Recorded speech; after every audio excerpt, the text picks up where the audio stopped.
Silêncio sem perguntas. Se fizer barulho, o Sr. 44 fará o mesmo. Nem pense em tentar fugir de nós. Eu tenho 6 amigos e todos eles correm mais rápido que você.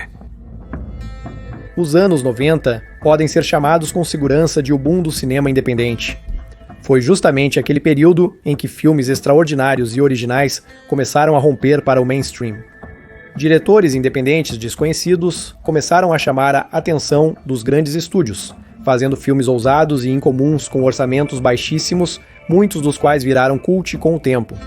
Um desses filmes foi Um Drink no Inferno, de Roberto Rodrigues. Então, meus amigos, vamos nessa. Apesar de o diretor ser listado como Rodrigues, esse filme é mais frequentemente associado a Quentin Tarantino. Eu sou do quarto ao lado, e minha namorada e eu precisamos de gelo, mas estamos sem balde. Se não for incômodo, posso pegar emprestado o seu e o devolvo imediatamente. O fato é que Quentin Tarantino escreveu o roteiro e interpretou um dos papéis principais no filme. O estilo característico do diretor, diálogos afiados, reviravoltas inesperadas e personagens carismáticos, é tão marcante neste filme que muitos espectadores frequentemente lhe atribuem erroneamente a direção.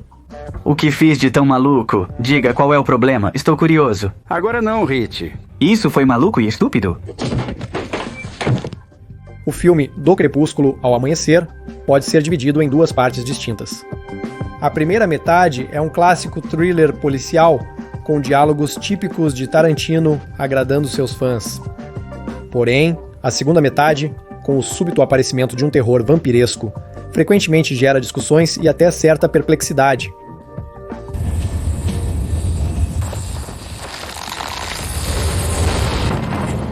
Sua mãe. Muitos não esperavam que o filme passasse de um thriller policial tenso para uma orgia sangrenta e quase trash com vampiros.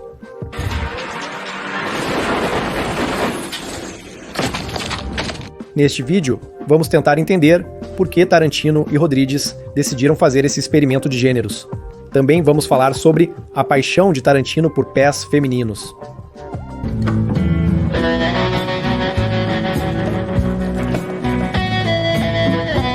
Vamos descobrir o que é Grindhouse e cinema de exploração. Será que é verdade que tudo nesse filme foi feito só por diversão? Ou será que ele esconde um significado mais profundo?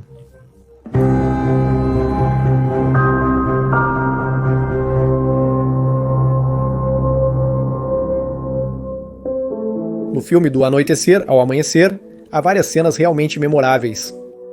Mas talvez o destaque principal seja a dança de Salma Hayek. Bom, isso eu entendo. Esse momento divide o filme em 2 partes, antes e depois do aparecimento dos vampiros. No entanto, o mais chocante nessa cena não é a própria apresentação, mas sim o fato de Quentin Tarantino, interpretando um dos personagens, lamber os pés de Salma Hayek. Por que eu quero me deter nesse momento?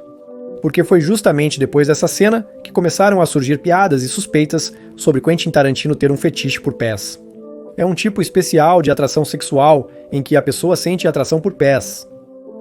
Se você acredita que uma cena de filme não justifica esse tipo de suposição, está absolutamente correto. Mas o tema dos pés e das pernas femininas aparece praticamente em todos os filmes de Quentin Tarantino. É mais fácil listar os filmes em que isso não foi destacado do que aqueles em que foi. Vocês devem lembrar do diálogo entre Jules e Vincent sobre a massagem nos pés. Massagear os pés e colocar a língua no lugar mais sagrado são coisas completamente diferentes. É só uma massagem nos pés, não é nada demais. A dança de Mia Wallace e Vincent Vega.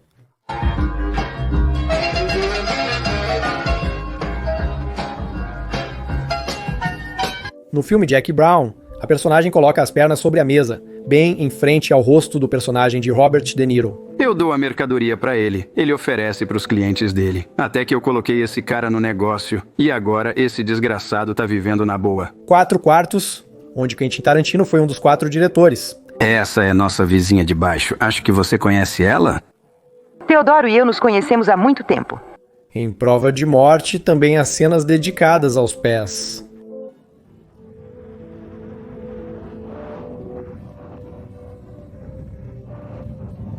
Em Kill Bill, a cena em que a heroína tenta mexer os dedos dos pés depois do coma.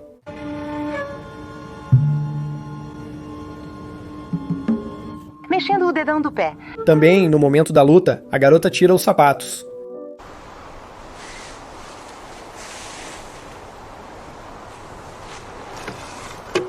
Na cena de Bastardos Inglórios em que Hans Landa experimenta o sapatinho.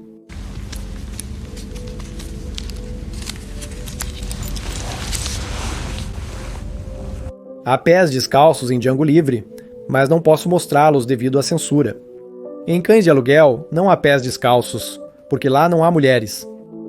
Mesmo naqueles poucos filmes onde não mostram diretamente pés descalços, há cenas em que os pés ocupam um lugar central no enquadramento.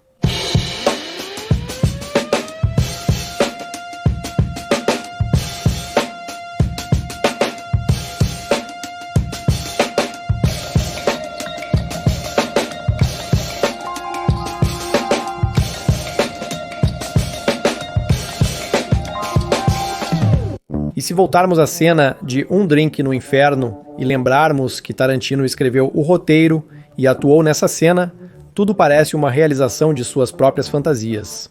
Claro, não estou afirmando nada. O próprio Tarantino não confirmou esses rumores. No final, quem somos nós para julgar os impulsos de um gênio? Um momento ainda mais suspeito nessa história pode ser considerado o fato de que Quentin Tarantino queria especificamente Salma Hayek para esse papel. Ele até reescreveu o roteiro, especialmente para ela, pois, originalmente, a personagem deveria ser loira. Salma recusou categoricamente o papel ao saber que teria que dançar com uma cobra. Como ficou claro, a atriz tinha um grande medo dessas criaturas. Dizem que Tarantino decidiu pressioná-la e declarou que, se Salma recusasse, o papel iria para Madonna, com quem ele já havia trabalhado nas filmagens de 4/4. Na verdade, Madonna não planejava isso e nem estava sendo considerada para o papel. Mas isso funcionou. O desejo de não perder um papel tão marcante e incomum superou seu medo, e a atriz passou por uma espécie de terapia para se livrar do medo de cobras por causa do papel.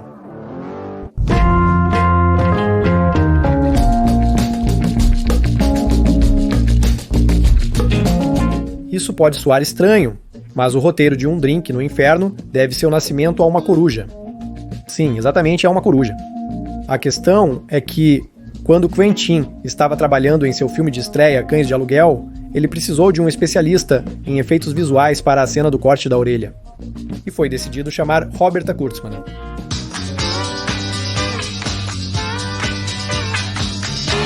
Anteriormente, ele trabalhou em projetos como O Predador e A Hora do Pesadelo 3. Por isso, para ele, fazer essa cena foi moleza. O trabalho durou poucas horas e seu nome foi omitido dos créditos. No entanto, ficou uma dívida com Tarantino, sobre a qual Kurtzman decidiu lembrar alguns anos depois, quando o sucesso de Pulp Fiction tornou o nome de Quentin popular em todo Hollywood. Kurtzman foi até Tarantino com uma curta história sobre vampiros em um bar, que ele sonhava transformar em um roteiro completo. Tarantino concordou. Assim surgiu o roteiro de Um Drink no Inferno. Comporte-se com calma, e você especialmente. Tarantino considerou a possibilidade de dirigir esse filme ele mesmo, mas no final decidiu se concentrar na atuação e passou a cadeira de diretor para seu amigo Roberto Rodrigues, com quem ele era ligado não só pela amizade, mas também pelo interesse comum pelo cinema de gênero. O filme começa como um tenso thriller policial. Os irmãos Gecko, o frio Seth, George Clooney, e o psicopata Richard Quentin Tarantino estão fugindo após escaparem da prisão e cometerem um assalto. Eu sou o Seth, e este é meu irmão Rich. Vamos ao que interessa. No caminho, eles deixam um rastro de sangue e fazem refém a família do ex-pastor Jacob Fuller e seus filhos, para usar a van deles e cruzar a fronteira com o México. Este é meu filho. Como isso aconteceu? Você não parece japonês. E ele também, ele é chinês. O herói chega a um bar com o nome sugestivo de Peito Torcido, o local do encontro com o intermediário mexicano deles. Sim, esse lugar é do meu gosto. O bar se revela um lugar estranho, com frequentadores ainda mais estranhos, incluindo a dançarina Satânico Pandemônio, que faz uma dança hipnótica com uma cobra. De joelhos diante da incomparável Satânico Pandemônio. Porém, após sua apresentação, o caos se instaura, os funcionários do bar viram vampiros, e reféns e criminosos precisam se unir para sobreviver.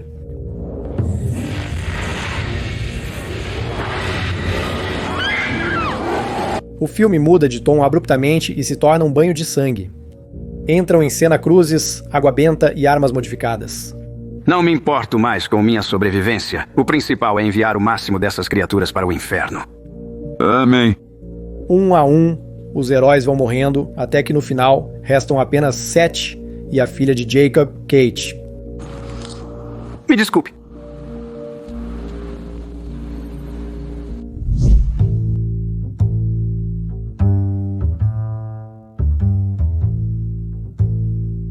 Quando se fala do filme Um Drink no Inferno, muitos não percebem que ele não é apenas um híbrido experimental de gêneros, mas também um exemplo marcante do que se chama de cinema de exploração. Então, o que é isso, hein? O que é esse termo e como ele está relacionado ao conceito de Grindhouse? Filmes de exploração são aqueles que focam em temas chamativos para obter lucro rápido. Eles exploram medos populares na sociedade, desejos e temas proibidos, como sexo, violência, horrores sangrentos. O objetivo deles não é um valor artístico profundo, mas sim uma reação imediata do público. Esses filmes geralmente tinham baixos orçamentos e atraíam o público com pôsteres chamativos, trailers impactantes e slogans promocionais. O foco era ganhar dinheiro rápido, deixando o enredo e a qualidade das filmagens em segundo plano. Podiam ser filmes sobre canibais e selvas, slashers parecidos com O Massacre da Serra Elétrica, filmes sobre hippies, motoqueiros ou apocalipse. Qualquer coisa para chocar o espectador e despertar interesse. O cinema de exploração está intimamente ligado ao termo Grindhouse. Originalmente, Grindhouse era o nome de pequenos cinemas nos Estados Unidos, que se especializavam em exibir esse tipo de filme de baixo orçamento. Eram locais para um público pouco exigente. Com um único ingresso, muitas vezes era possível assistir a 2 ou até 3 filmes de uma vez. Esses cinemas podiam se dar ao luxo de exibir aquilo que não era permitido na televisão: filmes cheios de violência, sexo e brutalidade. Essas obras-primas de baixo orçamento do cinema de exploração passaram a ser associadas ao conceito de Grindhouse. O filme Do Crepúsculo ao Amanhecer é um exemplo marcante desse gênero. Posteriormente, em homenagem às tradições Grindhouse, Tarantino e Rodrigues criariam mais um projeto conjunto, que receberia o nome de Grindhouse, composto por 2 longas-metragens, Planeta do Medo de Rodrigues.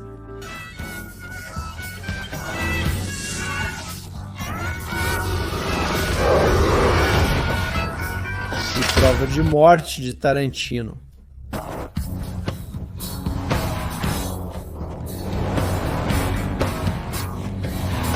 E também vários trailers falsos para filmes que não existem.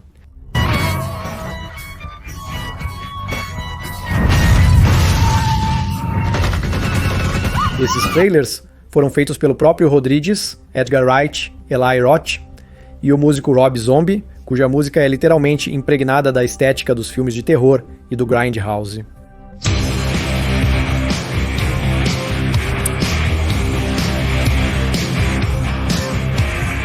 Você provavelmente já ouviu a música dele na trilha sonora de Matrix.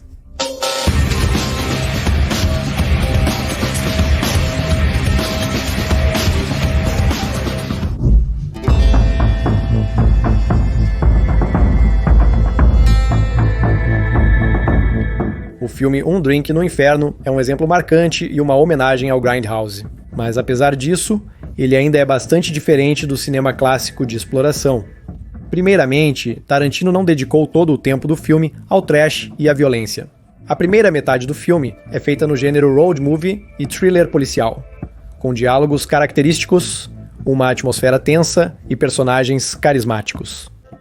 Só a segunda metade mergulha de cabeça na estética Grindhouse, transformando-se em uma orgia sangrenta com vampiros. Ao mesmo tempo, o roteiro do filme não foi feito às pressas, como na maioria dos clássicos filmes de exploração. É uma narrativa bem pensada e construída com qualidade, onde cada cena tem o seu lugar.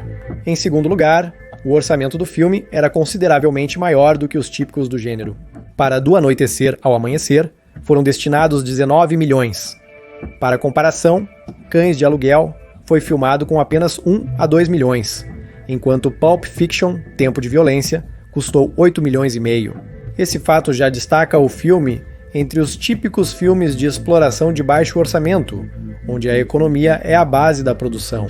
Em terceiro lugar, o elenco estrelado: George Clooney, Harvey Keitel e Salma Hayek. Atores desse nível raramente aparecem em filmes associados ao Grindhouse. A participação deles acrescentou ao projeto não só reconhecimento, mas também um certo nível de qualidade, o que diferencia ainda mais Um Drink no Inferno do cinema de exploração.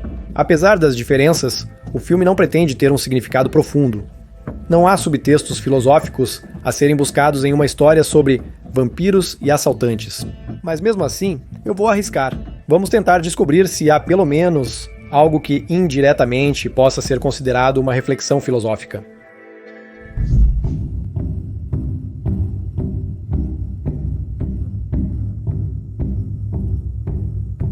A primeira parte do filme, do crepúsculo ao amanhecer, se concentra em dois grupos de pessoas, que podem ser convencionalmente divididos em bem e mal. De um lado, temos a dupla de criminosos, os irmãos Jekyll, que deixam para trás apenas destruição e um rastro sangrento. Esse é o nosso mal, por assim dizer. Seth Jekyll, seu irmão mais novo, Richard Jekyll. Morreram 4 policiais e uma jovem civil, Heidi Vogel. Já o padre Jacob Fuller, em crise de fé após perder a esposa e seus filhos. Eles representam o bem relativo, a religiosidade, a inocência e o respeito às leis. Mas você, desde que me lembro, você era pastor. À primeira vista, tudo parece claro. O padre e sua família são obrigados a se render aos criminosos sob ameaça de violência. Não tenho tempo para rodeios. Vou ser direto. Pega as crianças e entra na van. Ou eu atiro em todos vocês agora mesmo. Mas quanto mais longe vai, mais interessante fica. O padre e seus filhos estão se transformando com as novas circunstâncias e a diferença entre eles começa a se dissipar. Você disse que o bar é para motociclistas e caminhoneiros? Eu sou caminhoneiro e esses são meus amigos. O padre, que inicialmente duvidava da existência de Deus, gradualmente começa a demonstrar a mesma crueldade. O que foi? É tão perdedor que nem percebe quando ganhou? Como você me chamou?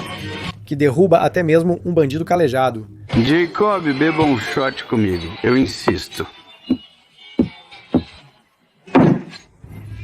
E as crianças, criadas sob constantes restrições religiosas, começam a se soltar. Vamos beber e bater o copo na mesa, certo? 1, 2, 3.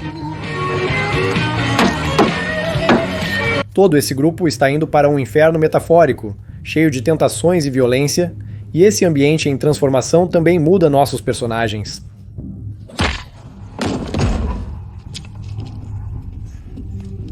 Cansei das suas provocações. Se lembrarmos que o padre se perguntou se Deus existe e se ele é justo. Sim, ainda acredito em Jesus. Sim, ainda acredito em Deus. Mas será que eu os amo?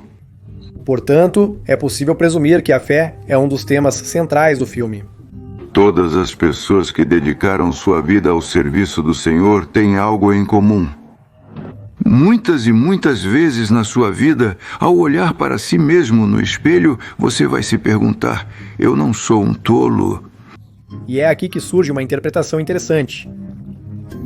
Conhecedores da obra de Quentin Tarantino dificilmente o suspeitariam de ser religioso. Eu não sou cristão, eu sou ateu. Ótimo, eu também. Quando criança, Quentin Tarantino frequentou uma escola cristã paga. Mas, como ele mesmo disse, ele não gostava disso e começou a matar aulas. Reavaliando sua relação com a fé, já aos 15 anos, com o consentimento da mãe, ele abandonou a escola cristã. Acho que a relação dele com a religião, consciente ou inconscientemente, foi transferida para o enredo do roteiro, de crepúsculo até o amanhecer. Lembre-se de Jacob Fuller, o sacerdote em profunda crise de fé. Ele, junto com os filhos, acaba sendo feito refém pelos irmãos Jekyll e concorda em ajudá-los a atravessar pela fronteira. Quando o acordo é cumprido, parecia que nada impediria Jacob de dizer: "Nós combinamos, eu cumpri minha parte, agora vocês seguem seu caminho e nós o nosso." Ele pode voltar para trás, para um lugar seguro, mas não faz isso porque não quer.